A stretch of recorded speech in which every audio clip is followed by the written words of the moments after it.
Na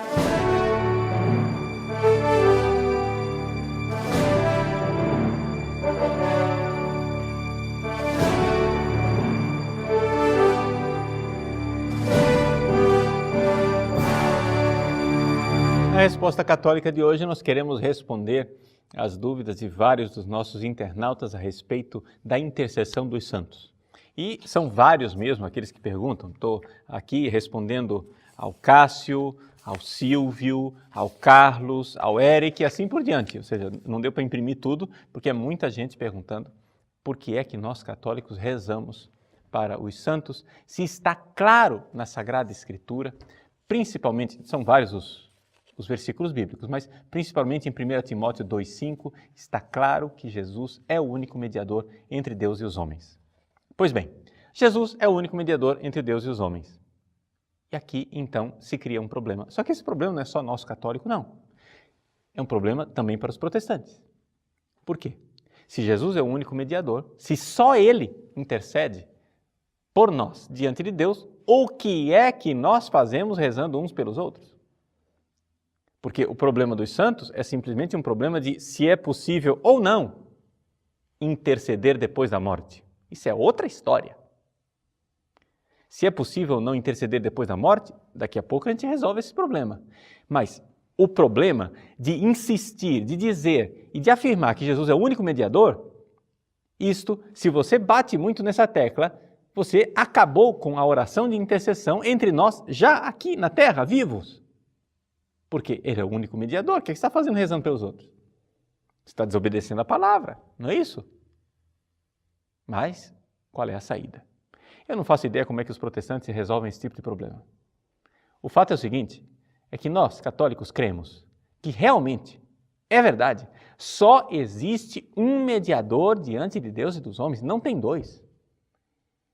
Não tem dois. Não é que Jesus é o mediador principal e os outros são coadjuvantes. Não, para com isso. Só existe um, único, um só. Acontece que esse único mediador, que é o Cristo, não é sozinho. Em que sentido? Cristo tem um corpo. Esse corpo é a igreja. Ou seja, nós cremos ou não cremos naquilo que está na Sagrada Escritura? Que Cristo é a cabeça e nós somos os membros do seu corpo. Ora, se nós somos os membros do corpo de Cristo, então nós somos membros deste único mediador. Nós somos membros deste único intercessor. Então é por isto que, por exemplo, São Pedro pode falar que nós cristãos temos um sacerdócio santo. É por isso que o Apocalipse pode dizer que nós somos um reino de sacerdotes. Você vai dizer, mas não é possível? O único sacerdote é Jesus? Diz a carta aos Hebreus. É verdade, o único sacerdote é Jesus. Mas este único sacerdote não é sozinho. Ele é a cabeça de um corpo. Só existe um mediador entre Deus e os homens, e é o Cristo. Mas, por favor, o Cristo total. Não somente um pedaço do Cristo. O Cristo todo, cabeça e membros. Porque nós somos membros do corpo de Cristo. Então é isto que permite a mim interceder. E os evangélicos protestantes, eles intercedem uns pelos outros. Eles impõem as mãos uns pelos outros.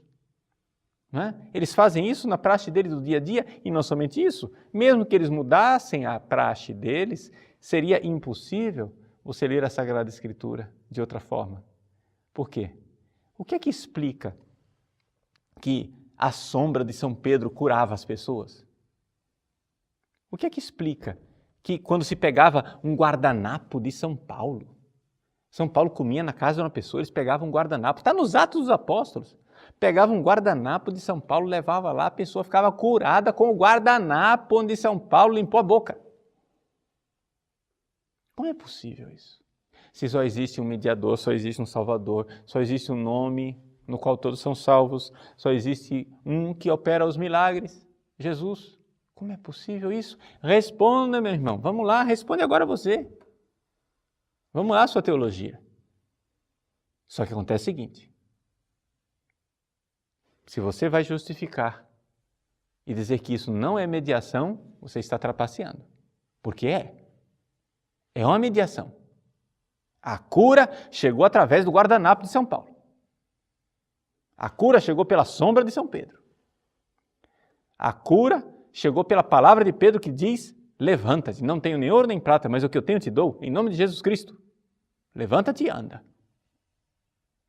Se isto não é intercessão, o que é então? Não é? Ou seja, tem bico de pato, tem asa de pato, tem pé de pato, anda trôpego assim, faz quaquá, e o que é? Uma vaca? Acho que não. Né? Se a coisa, ele age como intercessor, ele faz tudo de intercessor, ele faz tudo de mediador, ele age numa mediação, você vem para cima de mim dizer que isso não é mediação. Ah, meu irmão, você arranja outra desculpa. Isso é desonestidade intelectual. Você é um desonesto, é somente isso. Porque você não quer a verdade. Então, vamos ser objetivos. Existe, sim, um único mediador. Mas esse único mediador é um corpo. Ou seja, tem a cabeça que é Cristo e tem os membros que são os membros da igreja. E é por isso que eu posso rezar por você e rezo. Por exemplo, eu rezo por todos os protestantes todos os dias, para que se tornem bons católicos e entrem no céu. Todos os dias eu faço isso. Né? Se não entrarem agora nessa vida, no momento final, na hora da morte, quando Jesus se apresentar para eles, e de eles então receberem a palavra de Deus, e Jesus chegar e apresentar para eles que eles têm que entrar na igreja verdadeira, eu tenho certeza que muitos protestantes, na hora do encontro com Cristo, no final, irão se arrepender e irão entrar no céu. Irão se tornar católicos. Porque só existe uma igreja, só existe um corpo de Cristo, não é? Então, pelo arrependimento, a gente chega lá. Tá bom? Agora, aqui entramos então na segunda parte da questão. Mas e aí, padre? Tudo bem, a gente intercede aqui na Terra. A gente aqui na Terra pode ser mediador. Por quê? Porque Cristo é o único mediador, mas nós somos membros dele. Mas isso continua depois de morto? Ah, bom. Aí, as Escrituras são muito claras. Né? E vejam que eu estou aqui argumentando no campo dos evangélicos protestantes, porque eu podia argumentar num outro campo. Porque, para mim, católico, eu não preciso provar tudo com a Bíblia, não, hein? Está entendendo? Eu não preciso de argumento bíblico para as coisas, porque é da igreja que vem a Bíblia, e não o contrário. Foi a igreja quem nos deu a Bíblia. E essa igreja que nos deu a Bíblia, a palavra de Deus, ela tem uma praxe, né? Ela tem uma prática de intercessão que vem desde o tempo das catacumbas. Se você vai lá nas catacumbas de São Sebastião, em Roma, você encontra grafites antiquíssimos do 1º, 2º século, onde o fulano lá foi com um preguinho lá e raspou na telha da catacumba, dizendo: Pedro e Paulo, ora por fulano, intercede por Beltrano, pedindo intercessão. Veja, nos primeiríssimos séculos, quando ainda nem estava definido quais eram os 27 livros do Novo Testamento. Ou seja, se essa igreja estava tão errada, ela estava errada até antes de escolher os 27 livros do Novo Testamento. Como é que você aceita a autoridade da igreja, que é escolher os 27 livros, e não aceita aquilo que ela já fazia desde sempre, que era a questão da intercessão dos santos? Pois bem, mas esse é só um parêntese. Vamos à segunda parte da resposta. Isso é possível depois da morte? Vamos com a Sagrada Escritura, já que vocês não aceitam outro tipo de argumento, né? Tudo bem. Romanos, capítulo 8. São Paulo diz assim: quem nos separará do amor de Cristo? Tribulação, angústia, perseguição, fome, nudez, perigo, espada? Né? ele diz que nada vai separar. E mais abaixo ele diz assim, 38, tenho certeza que nem a morte, nem a vida, nem os anjos, nem os principados, nem o presente, nem o futuro, nem as potências, nem as alturas, nem as profundezas, nem outra criatura qualquer será capaz de nos separar do amor de Deus que está no Cristo Jesus nosso Senhor. Nada, nem a morte nos separa do amor de Cristo. Portanto, primeira coisa, a morte não nos excomunga do corpo de Cristo. Senão, do que adiantaria a gente ser batizado, ser membro do corpo de Cristo aqui, depois da morte, não vale mais. Mas o que adiantou? Para que serve esse negócio de igreja, se não for para depois da vida? Para que serve igreja se não for para a salvação eterna? Se aquilo que a gente faz aqui não serve nada depois, então, meu irmão, comamos e bebamos porque amanhã morreremos, já dizia São Paulo, né? Então, o batismo serve para alguma coisa.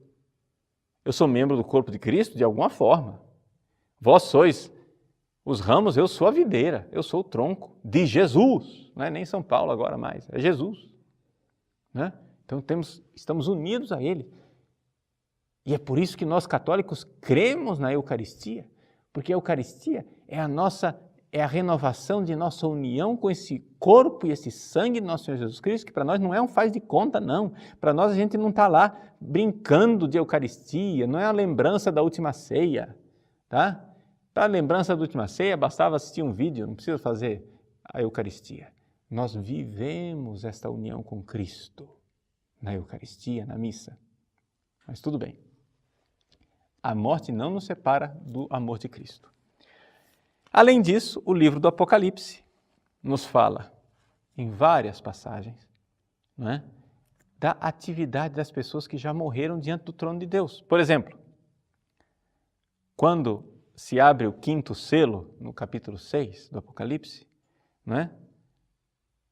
Quando abriu o quinto selo, vi debaixo do altar aqueles que tinham sido imolados por causa da palavra de Deus e do testemunho que tinham dado, e gritaram com voz forte, Senhor santo e verdadeiro. Olha só, eles estão rezando no céu, gente. Ó. E aqui não tinha acontecido a ressurreição ainda. Vamos prestar atenção que aqui a ressurreição ainda não aconteceu. Nós ainda estamos na abertura dos selos, nós estamos na tribulação. Eles gritam com voz forte, Senhor santo e verdadeiro, até quando tardarás em fazer justiça, vingando nosso sangue contra os habitantes da terra? Estão rezando, olha só. Morto reza. Olha que novidade, né? Nós católicos já sabíamos disso. Mas protestante só lê aquilo que ele quer, né? Só lê a parte da Bíblia que interessa para ele. Mas tudo bem. O que mais? Vira a página, capítulo 7. Então o ancião falou comigo perguntando, capítulo 7, versículo 13. Estes que estão vestidos com túnicas brancas, já é outro grupo. Quem são e de onde vieram? Eu respondi, tu é que sabes, meu Senhor. E então ele me disse, estes são os que vieram da grande tribulação. Lavaram e branquearam as suas vestes no sangue do Cordeiro. Por isso, estão diante do trono de Deus e lhe prestam culto, dia e noite no seu santuário. E aquele que está sentado no trono os abrigará em sua tenda. Nunca mais terão fome nem sede, nem os molestará o sol, nem algum calor ardente, porque o Cordeiro que está no meio do trono será o seu pastor e os conduzirá às fontes de água vivificante, e Deus enxugará toda a lágrima dos seus olhos. Eles prestam culto a Deus no céu, louvam a Deus no céu, olha só. Está vendo? Acontece isso com os mortos. Os mortos prestam culto a Deus. Tá? Então, os mortos prestam culto a Deus, os mortos rezam, os mortos intercedem. Quem nos separará do amor de Cristo? A morte? Não, de jeito nenhum. A morte não nos separa do amor de Cristo. Agora é evidente que depois, no último dia, haverá a ressurreição e essas almas ressuscitarão no último dia. Né? Corpo e alma, nós entraremos no triunfo do céu. Mas por enquanto não tem isso. Por enquanto o que é que tem? Né?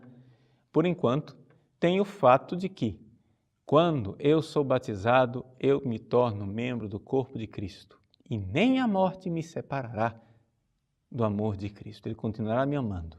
Eu posso ir para o inferno? Posso.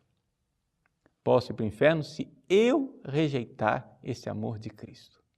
Mas o amor de Cristo não me rejeitará. A morte, o que faz uma pessoa ir para o inferno não é a morte. O que faz a pessoa se separar do amor de Cristo não é a morte. É a própria vida da pessoa que rejeita o amor de Cristo. Mas nosso Senhor sabe que Ele nos salvou e nos fez membros do seu corpo para nos conduzir à vida verdadeira em Deus. Então, resumo desta resposta. Cristo é o único mediador? Sim, Ele é o único mediador. Mas dizer que Ele é o único mediador, em sentido estrito, único no sentido de sozinho, aí você também vai criar um problema para os próprios protestantes, que eles não vão saber por que é que eles rezam uns pelos outros, e no entanto eles rezam. Então, por que é que nós rezamos? Embora Cristo seja o único mediador, porque nós somos membros desse único mediador. E depois da morte, não deixamos de ser membros do corpo de Cristo. Continuamos porque nem a morte nos separa do amor de Cristo.